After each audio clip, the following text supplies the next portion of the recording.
How are they going to sell this to the American people? What do we know?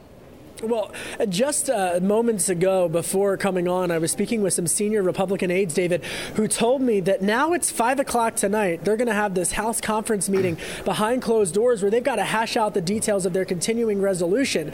In addition to that, they've got to try to remessage, rebrand, remarket their pitch to the American people, because if 47% of Americans polled in a Monmouth University poll say that they think their taxes are going to go up as a result of this plan. Now, David, you know from your reporting, from your interviews, Republicans pushing back against that vehemently, but Democrats trying to say that and making the case that they feel this will only benefit the wealthy. And you and I both know, Kevin, that they made the first move, which is a pretty standard move. They're blaming it on the media. They're saying it's all our fault, that we're mischaracterizing, we're misselling this whole thing. You even heard the president when he made remarks with the cabinet meeting just a little bit earlier saying it's fake news. Fake news is much better than it was.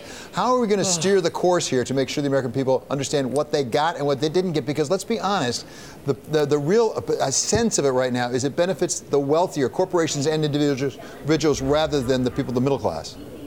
Right, and it's not just that lowering of the corporate tax rate from 35% to 21%, but also the pass-through rate to 20%. And look, let's make no mistake, the president also declaring political victory to some extent by saying that Obamacare has, quote-unquote, essentially been repealed as a result of the repealing of that individual mandate. But when we start talking about things like the cost-sharing reduction payments or the CSRs or the Obamacare subsidies wrapped up into the continuing resolution, that puts centrist Republicans at odds with the deficit hawks, people like the House Freedom Caucus. That's going to be a very clear marker in terms of where this party is headed over the next month. The showdown really coming at the end of this week on the vote to keep the government funded. But again, President Trump doubling down, saying that this is a bill for the middle class, saying that he's making good on a campaign promise.